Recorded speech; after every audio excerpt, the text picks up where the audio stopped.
Um costume muito bonito de São João Bosco era comemorar o aniversário do santo com o mesmo nome dele. Então, ele fazia festa, doce, bolo, brincadeiras para a criançada e com isso acontecia a evangelização de forma natural, de forma lúdica, né?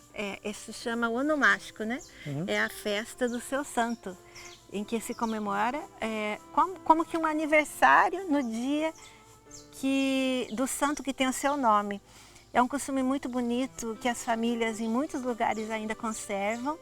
E São João Bosco foi interessante que ele pediu aos meninos assim, o que vocês querem ganhar de mim no meu onomástico?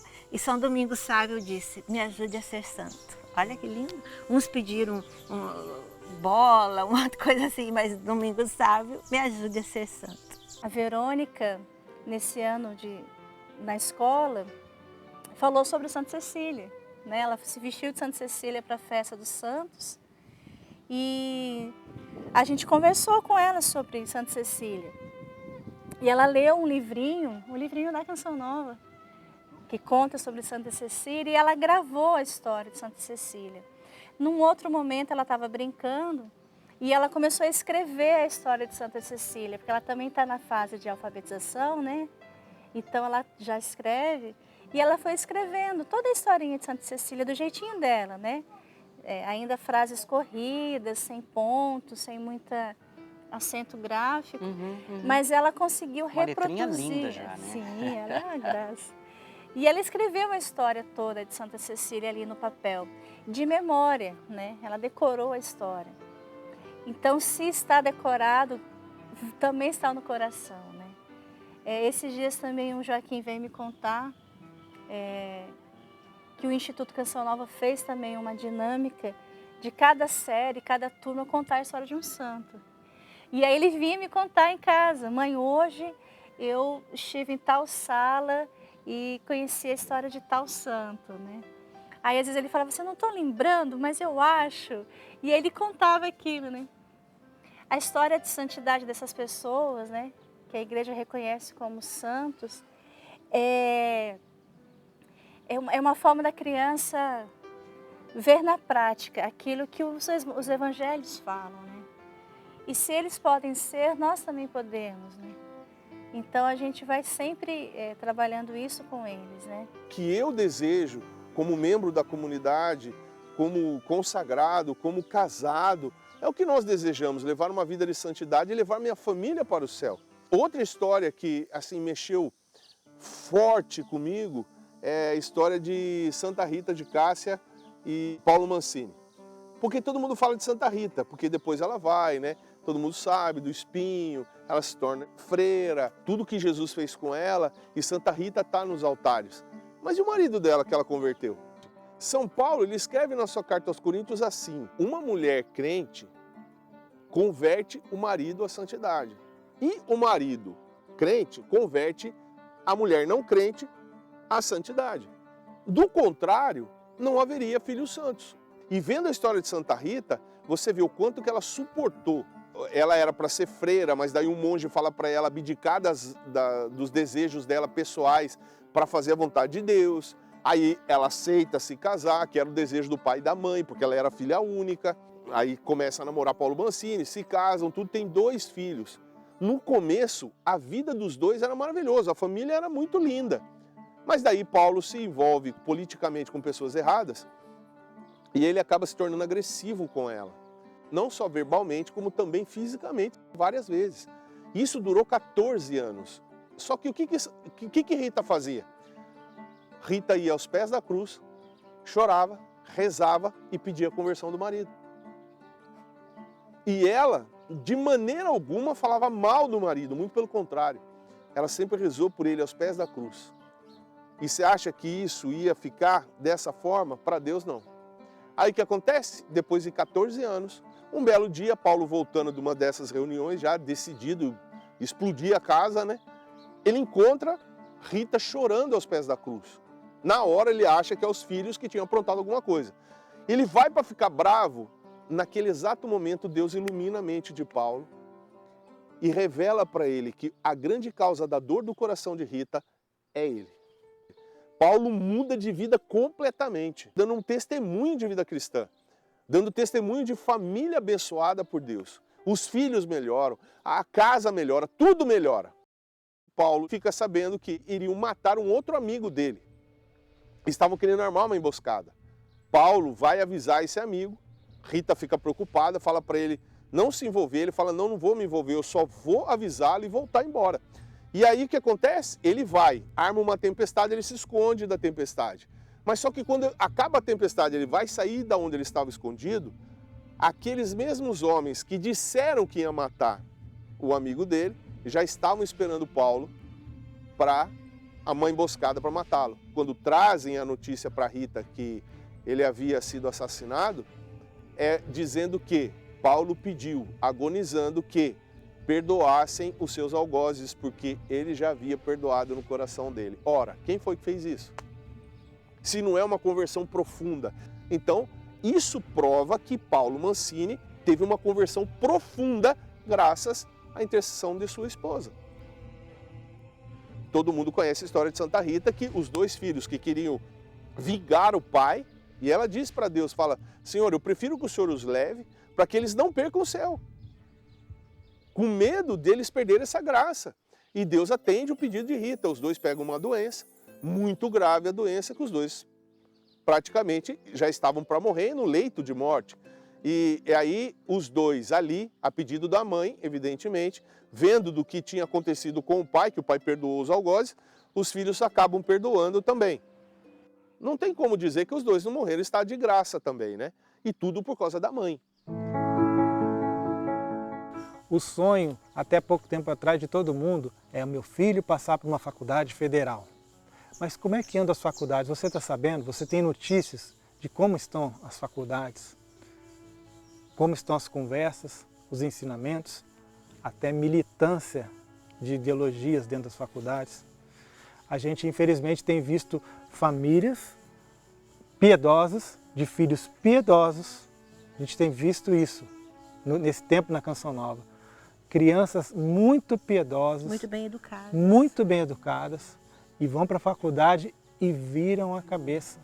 Se tornam comunistas, feministas, começam a odiar os pais, os valores dos pais.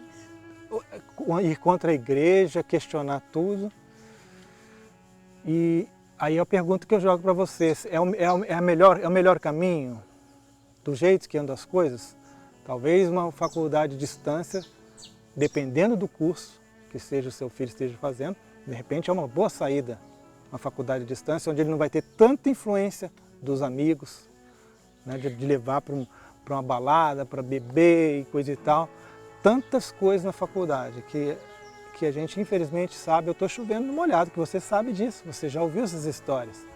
Mas quando chega a vez dos nossos filhos, parece que a gente fica meio cego e a gente só olha para o futuro deles. Mas só que ele vai passar por um presente que é o local, o ambiente da faculdade. Que ambiente que você vai colocar o seu filho que você educou tão bem, que você deu todos os valores, qual é o seu ambiente? Então é uma coisa a se questionar, a se conversar e não obrigar o seu filho a fazer isso ou aquilo, mas conversar com ele e expor as situações. Conosco foi assim e a opção foi do nosso próprio filho e graças a Deus ele escolheu da maneira mais correta que funcionou bem para nós. Ele fez a faculdade de distância e foi muito bom. Se formou mais rápido do que na faculdade presencial. E agora faz pós-graduação, estuda. Estuda, não teve que parar as atividades extracurriculares que ele gostava. Pois então, é um assunto a você sentar junto com a sua esposa, com seu marido aí, com seus filhos, conversarem. Primeiro entre você, pai e mãe, depois com eles. A gente não falaria isso há 20 anos atrás, 30 anos atrás, mas os tempos estão muito difíceis, né? Nós estamos caminhando para os fins dos tempos e o demônio, sabendo que tem pouco tempo, ele está investindo pesado para destruir as famílias e ele está atacando demais os nossos jovens, os nossos adolescentes. Então a gente precisa ter essa esperteza como pai e mãe de investigar. Não mande seu filho simplesmente para a faculdade ou para outra cidade, vai antes na frente. Esteja lá, veja como é o ambiente, sabe?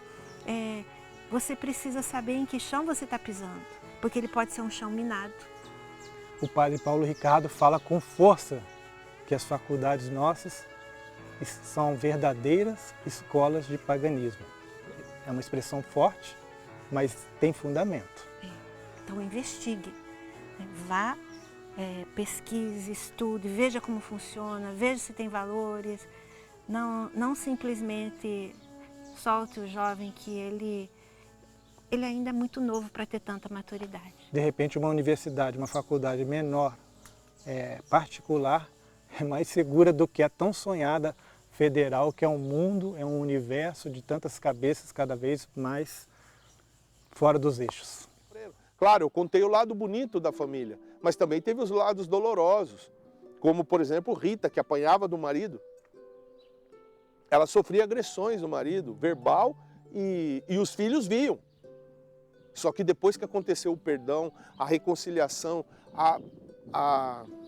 como que se diz, a conversão verdadeira dos dois, aí a família se torna uma família santa. Somos noivos, com inspiração de Nossa Senhora, com o nosso chamado de ser um casal para o outro, né? Um ser para o outro. E desde já sentimos essa inspiração também nossa inspiração da Sagrada Família. Porque por eles e com eles somos levados até o céu, para também levar futuros filhos também para o céu. Eu cresci na família católica, né? Meus pais são católicos, eu sempre fui criada no meio da igreja. E eu e minha mãe, a gente sempre teve uma boa relação, tanto eu com minha mãe quanto eu com meu pai. Mas o que eu quero falar aqui é mais eu e minha mãe, que a gente sempre teve uma boa relação. Então, quando eu era criança, eu sempre ajudei ela a cozinhar, sempre ajudei ela a arrumar a casa. Sempre tive dentro do meu coração essa vontade de servir o próximo, porque a gente veio ao mundo para servir e não para ser servido. E meus pais sempre me falavam isso, e falava que o sacramento do matrimônio, você casa para a morte, porque você se sacrifica pelo outro. Você não casa para ser feliz, você casa pelo outro. E quando eu via isso, os meus pais, minha mãe, o jeito que ela tratava meu pai, essa doçura, essa delicadeza dela, despertava o meu lado mulher também, mas me dava cada vez mais a vocação do matrimônio. Eu confirmava cada vez mais a vocação do matrimônio e querer ser mãe. Eu queria, sempre tem no meu pensamento, eu quero ser uma mãe como minha mãe foi para mim. E o exemplo também de Nossa Senhora, quando eu via nas orações que eu tive, nas passagens, eu sempre via essa doçura de Nossa Senhora. Ela era um espelho para mim e sempre foi. E Nossa Senhora intercede por nós? É claro que sim. Todos os santos foram devotos de Nossa Senhora, todos, sem exceção. Nossa Senhora, por muitos deles, foi chamada de onipotência suplicante, porque ela é a mãe. O que o filho não faz, o que a mãe pede. Santo Agostinho chegou a dizer que ela era a porta do céu, devido à intimidade que ela tem com a Santíssima Trindade. Nossa Senhora, os santos conseguem ouvir nossas orações, nossas preces? Deus, sim. Os santos, através da graça, pela intimidade com Deus. Então é uma graça que vem de Deus, pelo querer e pelo poder de Deus. Jesus quis que Nossa Senhora fosse a intercessora do primeiro milagre, quando transformou a água em vinho. E é ela que até hoje continua intercedendo por todos os milagres que a gente precisa. O céu quis assim. Então, o caminho é esse, Nossa Senhora, para chegar a Jesus, para chegar ao Pai. Agora, Nossa Senhora vai atender a todas as nossas intenções, a tudo que pedimos. Ela só vai atender aquilo que for da vontade de Deus. Ela só vai atender aquilo que vai nos aproximar mais ao seu Filho Jesus, como fez em Fátima. Os pastorinhos apresentavam a ela os pedidos do povo, né? Aí ela dizia assim: a uns atenderei, a outros não. É preciso que se emendem, quer dizer, que se convertam.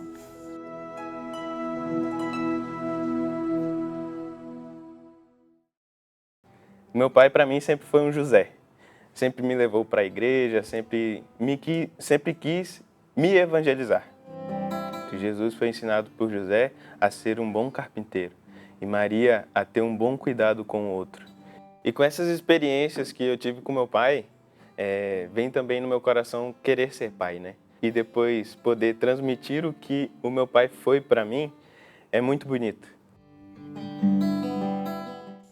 E como conseguiram viver de forma tão extraordinária, ordinário, essas famílias santas como Santa Zélia e São Luís, essas famílias que o Carlão compartilhou conosco, né? Meu Deus, eu posso falar por mim, que sou tão pequena e miserável como mãe, como esposa, só com a graça de Deus. Só com a graça de Deus e com a força do Espírito Santo, com o joelho no chão. Então vamos pedir a intercessão não só dos santos, mas também dos pais dos santos, que foram santos também, que souberam educar os seus filhos na fé. Que a gente também tenha essa graça, essa sabedoria de educar os nossos filhos na fé, nesse tempo de tantas informações, tanta coisa na cabeça dos nossos filhos, que a gente tenha sabedoria no momento certo de falar a coisa certa. Eu não criei filhos para mim, eu criei filhos para Deus.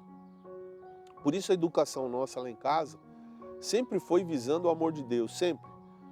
A gente sempre disse para os nossos filhos que fosse o que fossem da vida, mas nunca deixassem Deus. Nunca. Deus em primeiro lugar, o resto viria por consequência. Quando minha filha decidiu vir para a comunidade Canção Nova, ela fez um vídeo de despedida.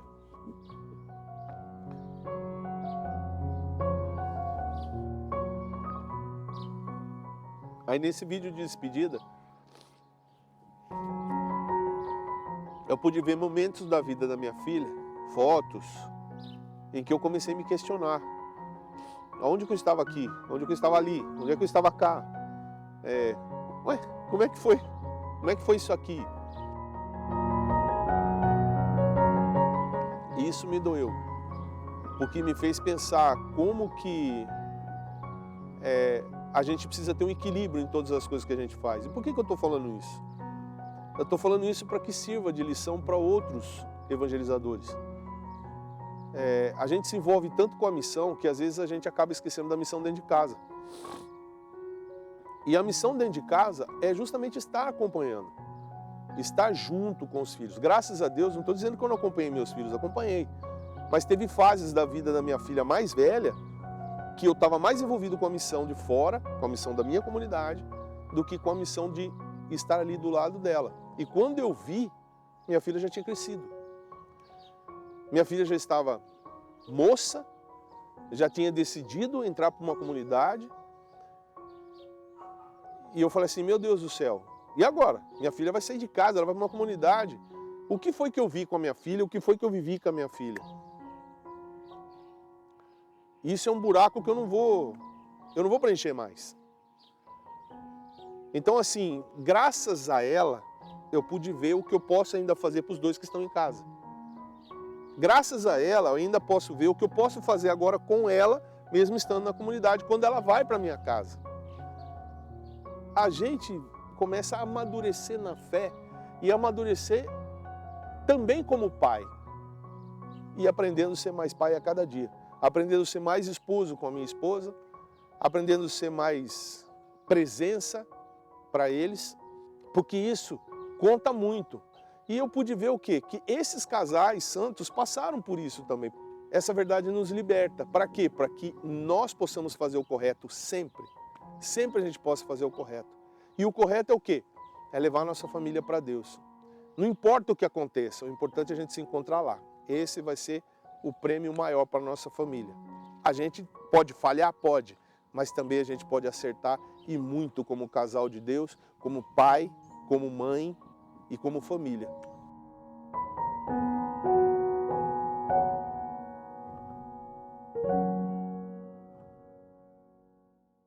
Quem quer ser santo? Um livro para quem já fez a primeira comunhão e está no tempo que chamamos de perseverança. Mas também é um manual para quem quer ser santo e tem pressa. Com conselhos de Domingos Sávio, Carlo Acutis e mais gente que chegou lá. Presenteie pela loja.cançãonova.com ou com o evangelizador porta a porta mais próximo de você. Eu não espero e nem desejo que o nome dos meus filhos estejam um dia escritos em uma placa, mas eu quero, com a graça de Deus, que eles estejam inscritos no céu. Fique com Deus e até o próximo programa Educar na Fé. Não vou deixar